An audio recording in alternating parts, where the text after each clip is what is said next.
Okay, there we go. So can everyone see this? Just give me a little thumbs up in the chat or something if you can.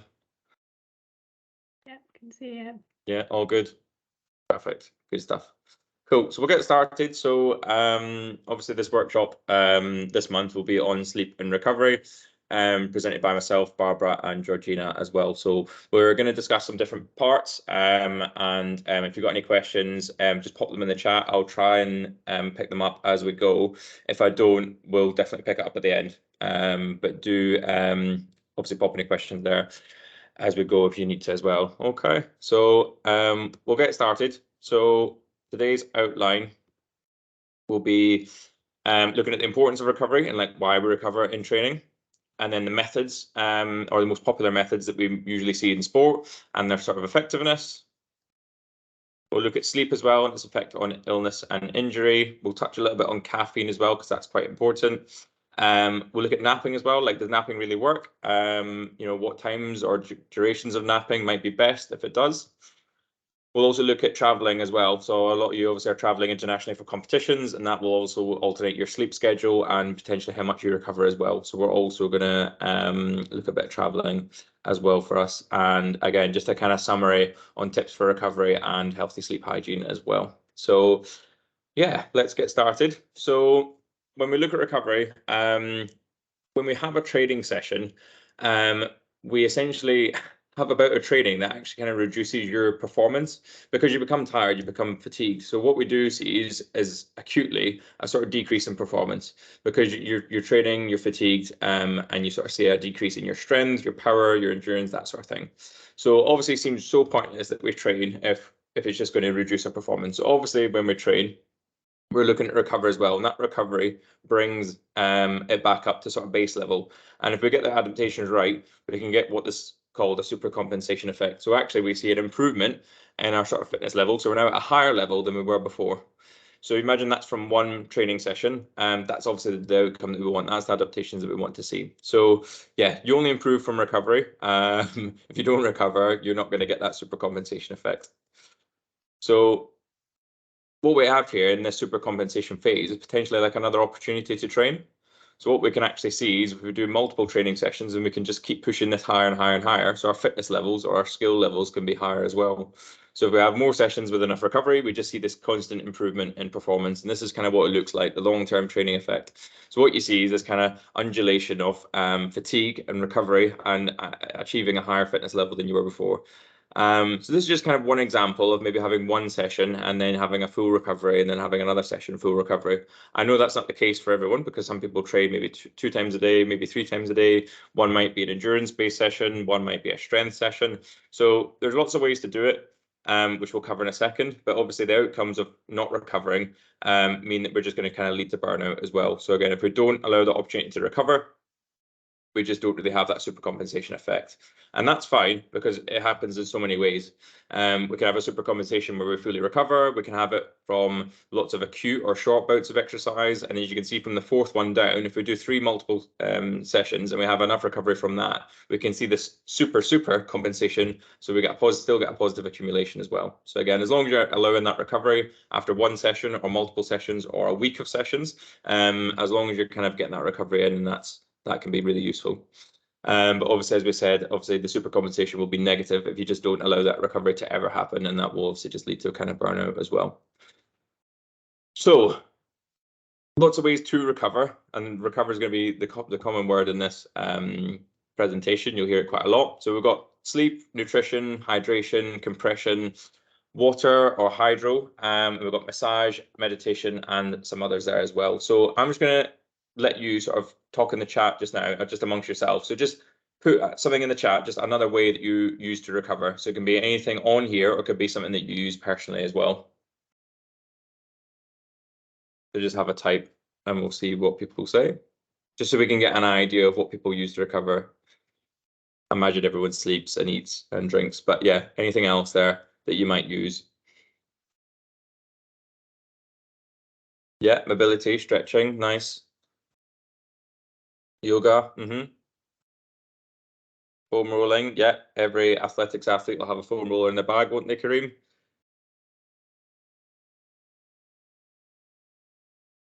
Anyone else? I'll give it another 10, 15 seconds. Yeah.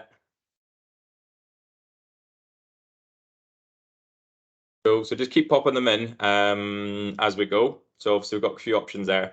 And a nice little quote here from Charlie Francis, who was an athletics coach quite a few decades ago. Again, an athlete that is receiving regular methods and treatments is able to increase the volume and the intensity of the work that they do. And he says it can be as much as 40% higher. So obviously if an athlete's stiff and sore and has unrelieved sort of spasms, you kind of wonder what you're obviously going to achieve in that kind of state. So obviously not a lot. So we're going to touch on nutrition and hydration. So optimizing hydration is, again, another way to recover. When you've had a training session, you've probably reduced your body mass from the session, particularly if it's an endurance one. So what we're going to have to do is we're going to actually have to restore the fluids. So that means usually having to drink more than you've lost. So one way of doing that is obviously knowing your body weight before and after. So you maybe lost a kilo or two in body mass from before and after the session, that you know that's going to be mainly from fluids. So we need to make sure that that goes much higher. But also we've got to have a slow rate of ingestion as well. So again, it's not going to be very useful if we're just necking water.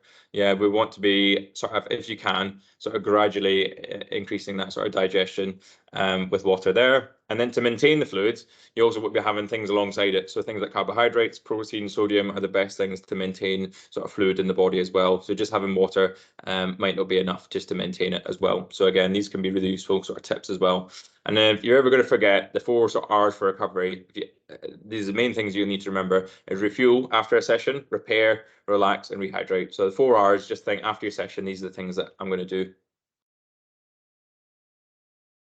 And again, just touching a little bit more on what drinks are best. So drinks that are more densely packed in nutrients, so things like carbs, proteins, and electrolytes, so sodium, calcium, that sort of thing, are going to be much, much better at retaining fluid in the body. So you can see still water there is highlighted in the grey box. So that's somewhere in the middle in terms of hydration. So you might think water might be the best thing for hydration. In terms of actually maintaining or retaining fluids, there's a lot of other better things. So things like orange juice, whole milk, skim milk, or rehydration sort of solutions can be some of the best things for you just to maintain that, because it's got other things in it as well. It's going to maintain the fluid in your body a lot better. So obviously things like your lager, so alcohol, coffee, these things are diuretics. They're going to make you want to go to the toilet a lot more. So obviously it's not a great way to maintain fluid. So obviously after exercise, really try and avoid caffeine and alcohol if you can.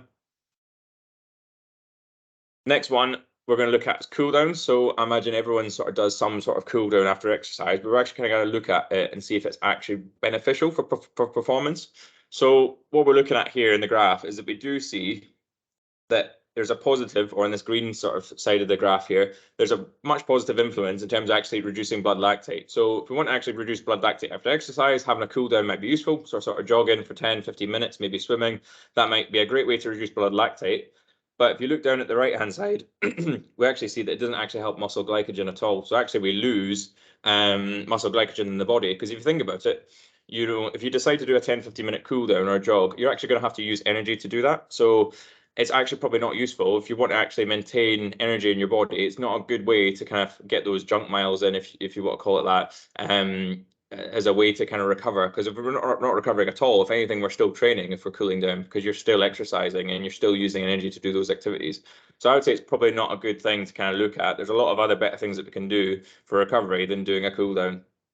So the other thing as well is that in terms of sports performance, the next day, it makes no difference as well if you do a cool down or not. So in terms of performances, it's probably not something that we need to do. Again, it's just extra volume that I personally see is kind of like unnecessary. There's a lot of other better ways to recover that isn't in cool down. And as you can see, the research is really kind of non-significant in terms of cool down, with a lot of studies kind of in that sort of grey area.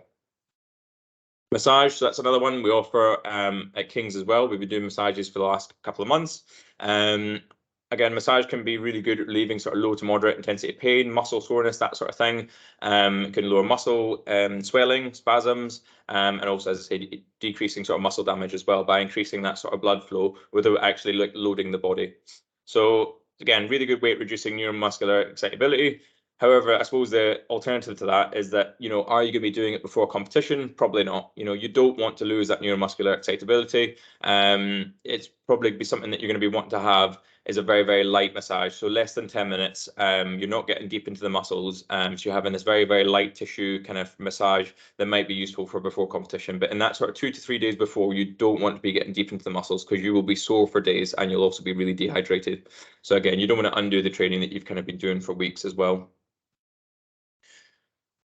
But so I suppose the summary of that is that it can be really good for actually achieving adaptations through the blood flow.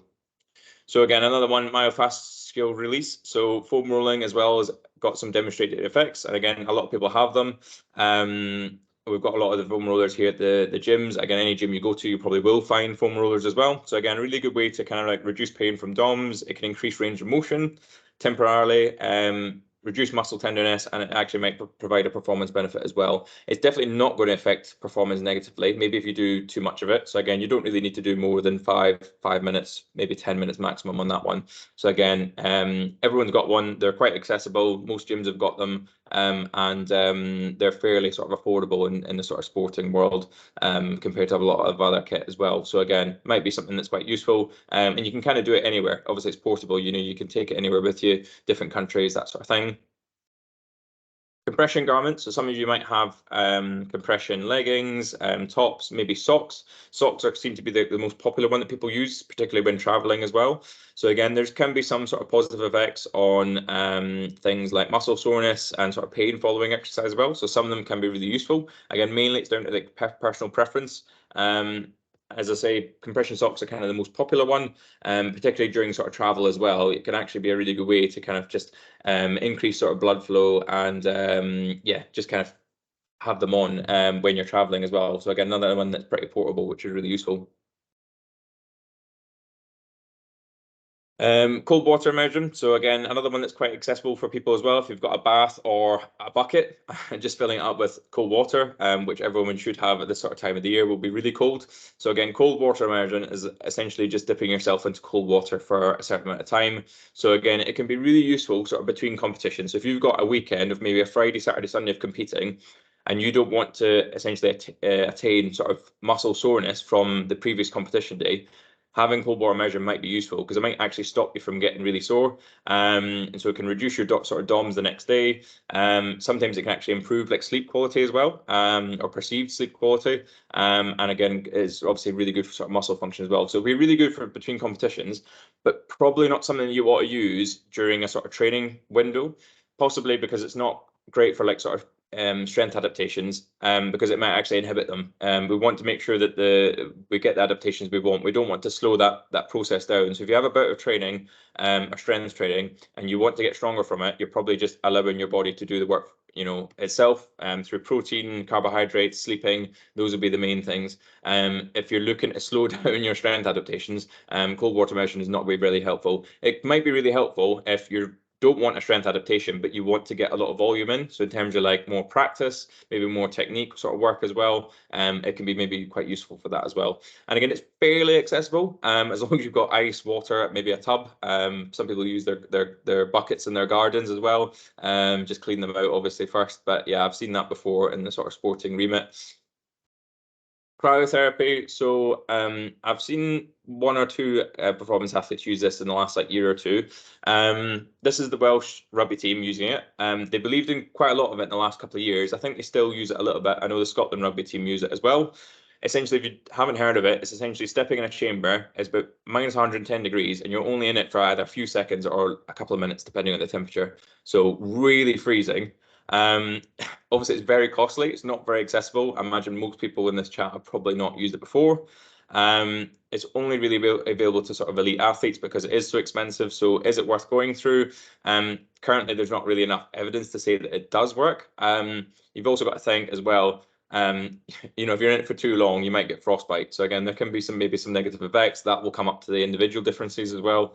And you also got to think about if you're trying to increase blood flow, you need some sort of compression, and the cold doesn't really do that as much as like water would. So cold water immersion, as we just kind of talked about, might be have more potential than the cryotherapy, and also it's more accessible and it's cheaper. So again, that might be one to use.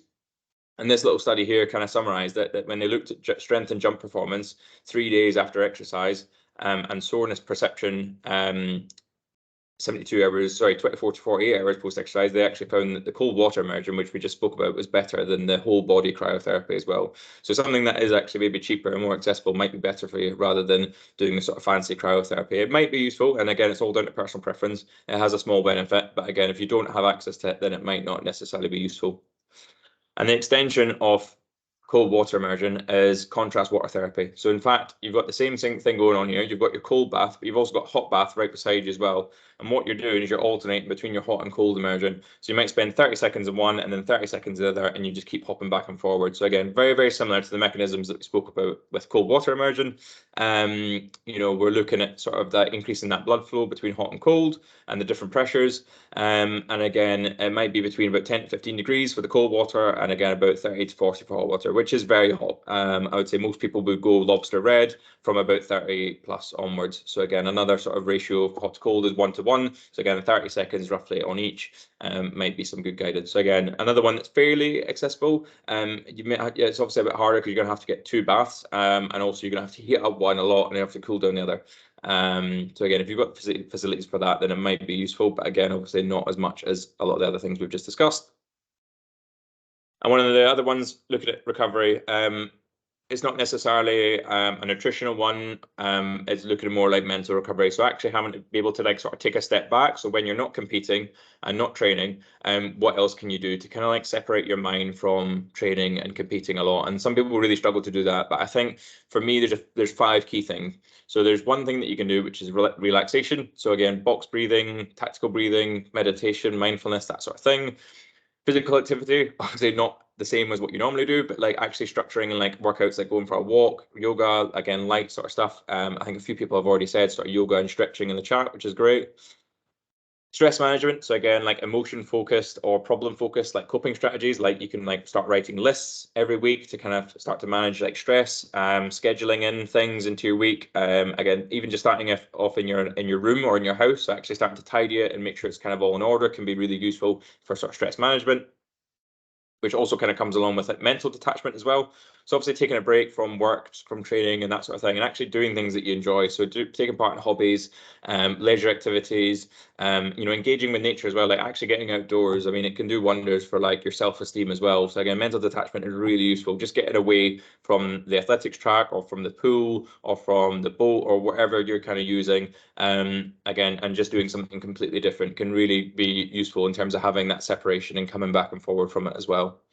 And then the last thing here as well is like social engagement. So again, discussing work or stress with peers, and then going for meals, doing activities with friends and teammates as well, can be really useful as a way to just completely detach and engage socially as well. And I've just popped 2 links in the bottom corner here about all the sessions that we do have on at King's, especially here at the Wellness Centre. So again, we have a lot of this sort of stuff going on, like your breathing, stress management sort of stuff. And again, we have a lot of like monthly sip and strolls, which again is a really good way to sort of do mental detachment, engaging with nature, and just socializing with people as well. So you can do that in groups, you can book it yourself, and that can be, again, another really useful way to kind of do that. So we're going to touch on now sleep, which is probably one of the most important ones. Sleep and optimizing athletic performance. I've summarized this from a really good book, which I'll put in the email at sort of the end. Essentially, if you've not read it already, it's one of the best books out there in terms of like looking at sleep. It's very scientific, but essentially it summarizes it really nicely. Scientists have discovered a revolutionary new treatment that makes you live longer, enhances your memory, makes you more attractive.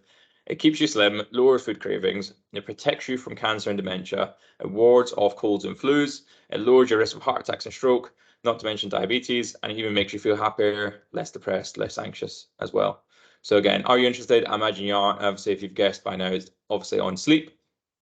So looking at a few athletes out there that really rely on sleep at the top level, you've got Roger Federer, who says, if I don't sleep 11 to 12 hours a day, it's just not right. We've got Andy Murray here as well, saying sleep is key to Andy Murray's sparkling tennis at US Open. So again, he's relying on it quite a lot. And then again, here's another few examples as well. So we've got Tom Brady talking about how his consistency is spot on. He can go to sleep at 9 p.m. and wake up without an alarm because he's so consistent with his wake up and go to sleep times. He doesn't need an alarm. And you've got a few others here, like Usain Bolt, again, talking about how he sleeps about 10 hours tonight as well. So again, really important. And again, the effects on performance from a single bad night of sleep. So this is just from one bit of sleep. This isn't continuous. So just from one sleep where you either get less than 5 hours or more than 8 hours, it's going to lower your testosterone. So we know testosterone is obviously really important for strength and endurance and power. So again, we don't want to lower that at all. So again, essentially, testosterone levels can drop to essentially what would be 10 years your senior. So someone 10 years older than you, that's if you sleep less than 5 hours, that's the sort of levels that you might have. So essentially that's if you're sort of in your 20s at university still, that's essentially competing against other university students who are basically in their sort of 30s or 40s. So again, it's something that we really want to make sure for performance. We're getting a lot of sleep. Yeah, we don't want to reduce those testosterone levels. I don't know if everyone's seen this online. It's quite funny. Essentially, it's just 3 professional football players playing against 100 children. Again, that's kind of what it's kind of like. Obviously having a lower testosterone level. We've also got other sort of health side effects as well. So obviously, if you're getting less than 5 hours of sleep on one night, you might impair your sort of reproductive health in men and women. And you also might get a sort of 30% up to 30% reduction in time to exhaustion. So again, if you're in your sort of endurance sports or even your team sports, again, your time to exhaustion is going to decrease a lot. So when you sort of reach that point where you're really getting tired, that mental barrier is going to stop you from performing really high. Obviously, we can't not talk about academics as a university. So obviously, if you get in less than 5 hours sleep compared to more than 5, your academics really drop as well. So you get a 40% reduction in your ability to store memories if you get less than 5 hours compared to more than 8 hours, and also make new memories. So obviously, that's the difference between I thought it's the 30% in an exam or a 70%. So getting a first or completely failing. And there's so many papers out there showing you that obviously the more sleep you get, the higher the chance of the grades that you'll get as well. So again, mainly down to, as I say, focus and maintaining and sort of creating all those new memories there as well. And then the last thing to kind of touch on here is illness and injury as well. So again, likelihood of infection based on hours of sleep per night. If you were at the infection and illness workshop at the start of the year, you've seen this before. So again, you're if you sleep less than 5 hours, you're 4.5 times more likely to have a cold than those who sleep 7 hours, which is huge. And we know that obviously if you're ill, you can't train, and if you can't train, you won't get the adaptations that you need to win. So again, really important there. And again, sleep as well. So obviously you're a much higher risk of getting an injury if you're sleeping less than 8 hours per night as well. So again, you can see a significant difference in the number of injuries that you're attaining as you go from 6, 7, 8, 9 hours, a huge difference. So just to kind of summarize the sleep sort of part here. So again, 5 easy tips for getting a better night's sleep. So I'll let you read through that checklist in your own time, but the 5 things I would take away is consistency. So trying to wake up and go to sleep at the same time, even on weekends. Sleeping in a cool, dark room. It doesn't help if you sleep in a hot room. You get too warm and you get agitated. Reduce phone time as well. So again, TV time before bed. It's not great to obviously be looking at screens before bed. So try and avoid that in the sort of 1 or 2 hours before you can, if you can. And again, a warm shower or bath before bed might be quite useful as well. As an opposite effect, so your core temperature drops. So you need to drop your core temperature to initiate sleep. So again, having a sort of hot shower cools down your body at the core level. And obviously, don't drink a lot of fluid before bed. You'll have more trips to the toilet, which again will just cause interrupted sleep. So it's something that you don't want to do. So again, I'm not going to go into this in any more sort of detail here. But again, here's some more tips again that you can take away, things to try that might be quite useful, that might help you sort of sleep better as well. Okay, so I'm going to pass on to Barbara. So she's going to start talking about caffeine. Hi, caffeine is a naturally occurring substance found in leaves, stems, seeds, and roots of many plants.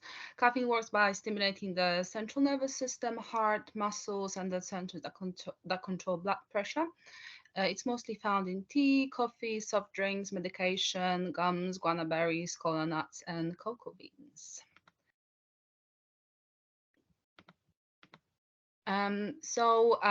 This graph you can see on this graph you can see the amount of coffee and like most popular caffeine drinks. So it can take up to 15 minutes for caffeine to give us a system a boost.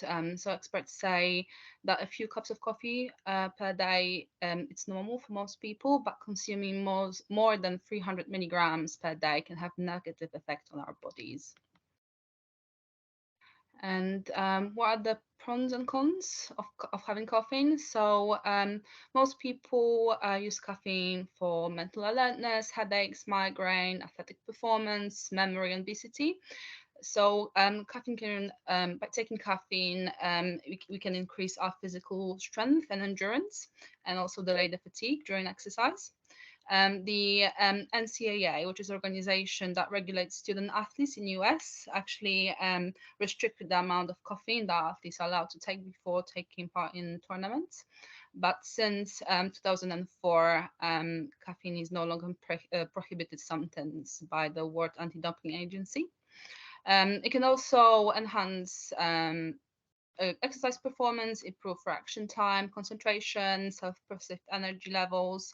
Low doses increase energy expenditure and oxygen uptake, delays feeling of fatigue, lessen sensation of pain. The most common cons, so we have mental health. There are studies that show positive and negative effects on the caffeine on mental health. Several studies show that there's a connection between caffeine intake and increasing depression symptoms. But on the other hand, there are studies that show that caffeine actually can reduce the symptoms of depression. So there's a big variety between the studies.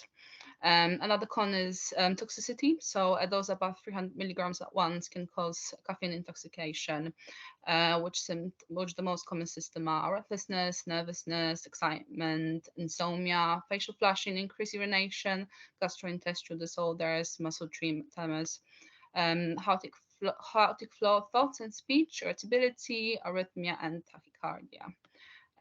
As mentioned before, it also lowers the hydration levels of our bodies, but kind of it mostly affects our sleep. So people that consume caffeine late in the afternoon or in the evening often have trouble falling asleep or staying asleep. One study also found that caffeine can delay the timing of our body clock, which reduce our total sleep time. Once you consume caffeine, you won't feel the immediate effect. It starts to kick in after 15 minutes, but the peak levels are around 60 minutes after consumption. The typical time required for our body to eliminate half of the symptoms is about around 3 to 5 hours. Caffeine, like I said before, can reduce the deep sleep that we enjoy. One study showed that consuming caffeine 6 hours before bedtime can reduce total sleep by 1 hour. And on the slide, you can see the coffee vicious cycle where, well, by having too little sleep, we drink more coffee, which then makes it harder for us to fall asleep and reduce the sleeping time, which kind of stimulates even more cycle, which might be hard to kind of step out from. There's also a study that showed that a nap can have a similar, if not better, effect than a coffee. So it is recommended not to have caffeine 10 hours before bedtime. But as already said, caffeine can have a positive effect on athletic performance. So when deciding between a medal or a bad night's sleep, most athletes will kind of choose to have caffeine before game or tournament. On the graph, we can see the amount of caffeine that's found in our blood over a certain period of time. So after 9 hours, we can still see that there's 1/3 of coffee still in our bloods, which is a lot. This is why it kind of affect on our sleep. Alcohol is a diuretic, like I already said, so lowers our hydration and also interrupts sleep. It can make us fall asleep quicker, but it negatively affects the quality of sleep. It can also block the sleep phase, which is very important to improve performance. So many of you have probably went out with friends, family, teammates to celebrate, to have a nice night out. But as athletes, it's important to control the amount of alcohol consumed. So the picture on the side shows just gives us some tips that can help us to control the amount of alcohol consumed. So things like eating or drinking, eating before or after drinking, which can slower the alcohol absorption, pacing, drinking slowly, selecting low alcoholic beverages, keeping ourselves busy. When we're occupied, we tend to drink less. Look after our friends and teammates, and don't be afraid to say they have too much to drink. But also keeping hydrated. One of the ways to prevent hangover is to drink water before going to bed. Next thing we're going to talk about is managing jet lag. So it is normal to feel wiped out after a long travel day, but jet lag also gets confused with travel fatigue. So travel fatigue with symptoms like tiredness and headaches. However, jet lag, it's a circadian rhythm sleep-wake disorder, which kind of is our internal clock, which matches the day and night cycle. Under normal circumstances, personal circadian rhythm aligns with daylight, promoting alertness during the day and sleep during the night. A personal geographic location affects that system, which makes it more difficult to control that system. Jet lag generally happens when person travels east or west across 3 or more time zones. So unlike travel fatigue, which can go away after a good night's sleep, jet lag has more severe symptoms: daytime fatigue, decreased concentration, alertness, sleep disturbance, and other. So traveling east or west, there's a rule where traveling west is easier than traveling east. This is because when we travel west, the day lengthens. When traveling east, local bedtime becomes earlier than in your origin, and it tends to be more difficult for us to go to sleep earlier. So, for example, if we're traveling east, so the takeoff from London is on 7 a.m. on a Monday, and the flight is 11 hours to Tokyo with an 8-hour kind of difference. So we end up landing in Tokyo at 6 p.m. London time, but in Tokyo it's actually 2 a.m. in the morning the next day, which means that we're missing a whole night's sleep and jumping straight ahead to the next day. And some of the strategies that can help us change the time zones are changing sleeping habits. So a week or so before we fly, it is recommended to start changing our sleeping habits if possible. When we fly east, we try to go to sleep a couple of hours earlier than usual and waking up earlier. If we travel west, we stay awake a few hours extra and stay in bed later than usual. So training times may also change to take the direction of travel into account. There's one tip which can be found quite useful, is that we change the clock while we're on the plane to the time that the destination that we're traveling to, and once we land, we kind of forget what time is back at home. I'm gonna now pass you on to Gina. Yeah, so I'm just going to go through a couple of sort of tips and strategies to kind of combat that jet lag and travel fatigue. So firstly, talking about exercise. So as you can see, if you land in the morning of a flight, a training session is encouraged, but not until the kind of afternoon, evening. The reason for this being is training in the morning is not recommended after a long haul eastward flight, especially. And this is because it's going to expose you to natural daylight and could delay the whole process. And then also when you do exercise, you need to make sure it is light and moderate to begin with. This is because fatigue and your coordination and just all of those symptoms after a jet lag. We just need to ease into it slowly. And then talking about hydration and a little bit to do with nutrition. So just a couple of tips. So avoiding large meals before the flight and during the flight is recommended. This is because it just kind of interferes with the digestive system a little bit, and it will prolong those sort of fatigue symptoms and jet lag symptoms. So kind of lots of little small meals. Also, flying long haul flights and jet lag, as I say, will kind of interfere with the digestive system. So recommending high fiber foods. So there's a couple of things there. And then finally, just in terms of hydration, the air pressure in the cabin, it is said to actually lead to dehydration quicker.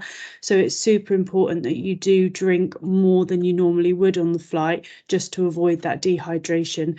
And then obviously, as Barbara's spoken about, just completely avoiding caffeine and alcohol before and during the flight.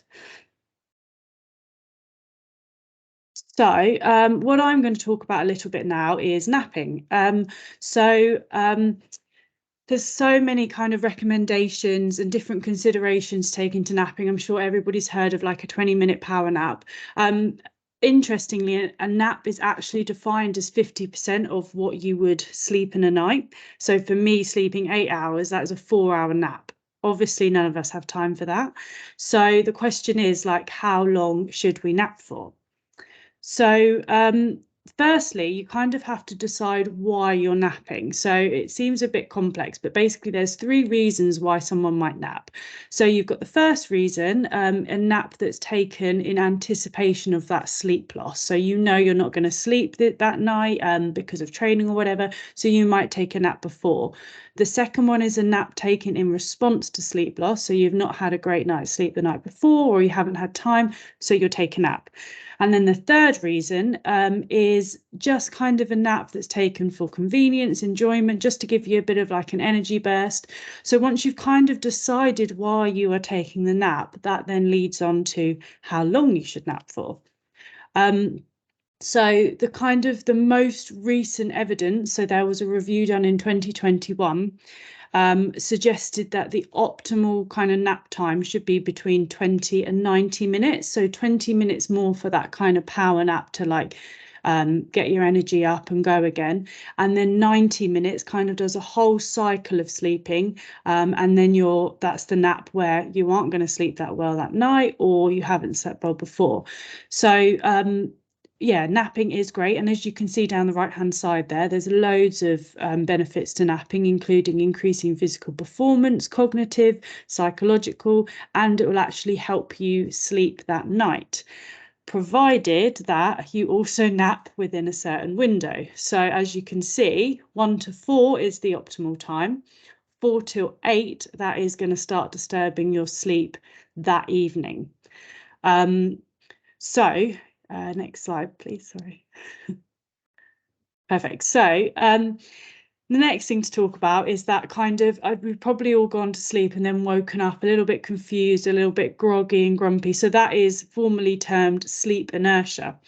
So basically, you've got to have good time management skills as well when napping, because you want to leave at least 30 minutes before training or competing following your nap. So as you can see from that diagram, so we've got our green boxes. So what I've spoken about in terms of the evidence, we've got our 20 minutes and our 90 minutes.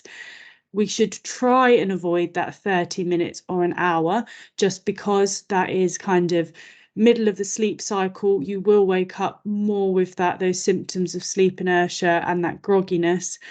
So that is something to try and avoid when getting the most out of your nap.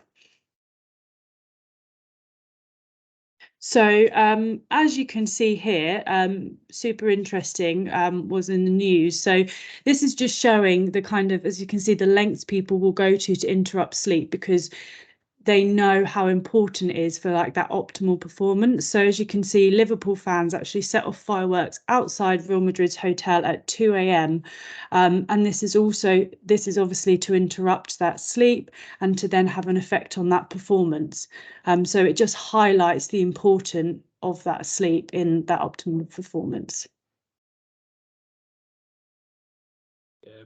Brilliant. Thank you, Georgina and Barbara.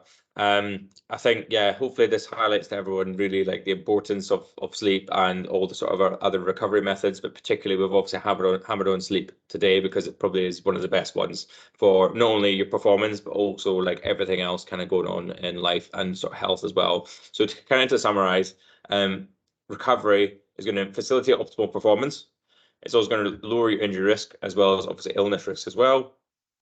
And again, it's going to lower that risk of burnout. So as we said, we don't get that super compensation if we don't recover after one session or after multiple sessions. You have to recover at some point to make sure that you get that super compensation and you improve your fitness levels or skill levels compared to sort of where they were before.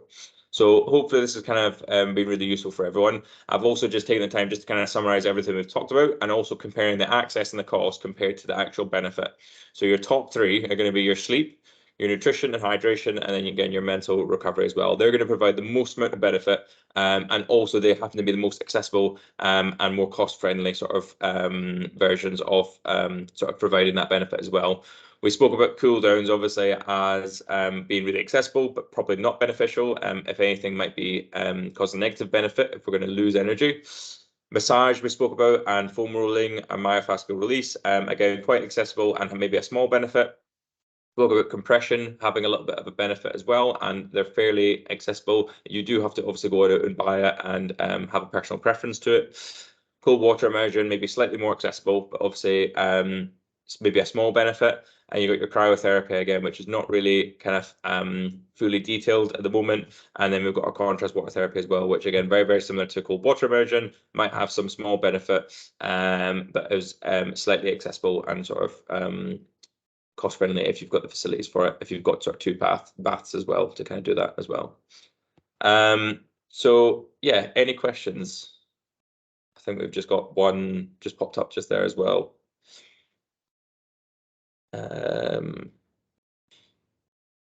Trying to find the chat. Here we go. With regard to, so Chris says, with regard to recovery, what's your take on heat, heater, blankets, etc., sauna? So it's an interesting one. I think things like sauna, steam room can be really useful for sort of even like mental recovery, just completely separating yourself into something that's completely different to like your normal environment. I suppose in a way, as long as it's not too hot, you've probably got an opportunity there to kind of like increase blood flow. You're increasing your heart rate as well because it's normally hotter than what you're used to. So when you go into sort of hot temperatures, you're going to increase sort of blood flow there. So again, your heart rate's going to go up. It's going to be working harder to cool your body down. Again, that's why you lose a lot of water.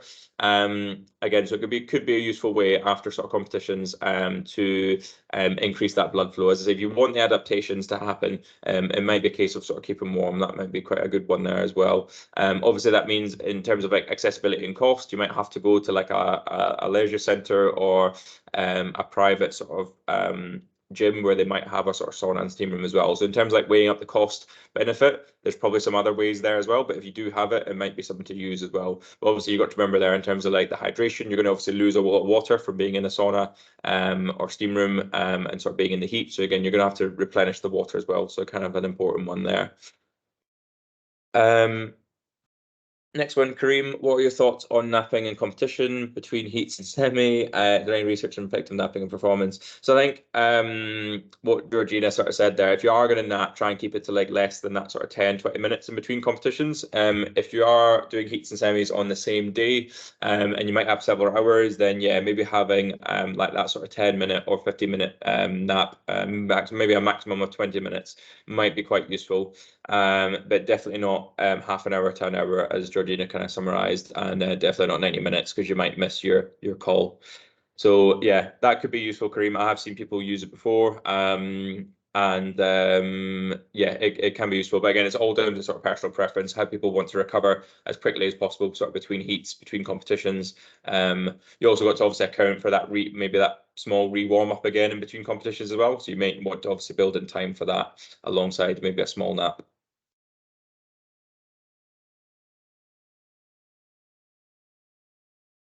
You also got to think about maybe food as well, Kareem. I think I'm just thinking there as well, as you want to have maybe touching on Selena's workshop as well a bit, if you have watched that. So again, things that are sort of high carbohydrate, sort of high sugar content will be really good at quickly digesting it into the body, just so that you get the carbohydrates in almost kind of like, not immediately, but within a couple hours. You'd like to think that you might get some energy restored from that. So things like a Lucozade, sweets, things that have got a high glycemic index, it's called, will be quite useful for that quick intake of sugar and carbohydrates between sort of short periods.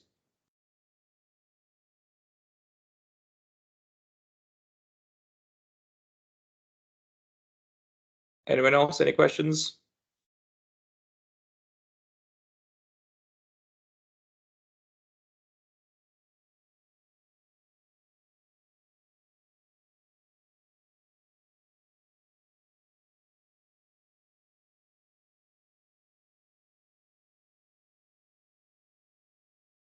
Nice. I think we're kind of in the end of the questions here. Obviously, if anyone does have any, please email me, Georgina, or Barbara. Again, the summary here is as well is that also you're looking at a mix of methods. You can't really just rely on one. You're going to have to use a lot of them, and also it's down to personal preference. So things that work best for you, things that are accessible to you, and what you have time for as well. So again, hope everyone enjoyed. We'll hang around for another couple of minutes after, just to see if anyone has any other questions or want to maybe expand on any of their personal experiences as well, different recovery methods. Feel free to kind of start chatting if you want to. But we will finish up there if unless anyone's got any other questions or discussion. But thank you everyone for coming that did. It was a great turnout. So hopefully you benefited from it.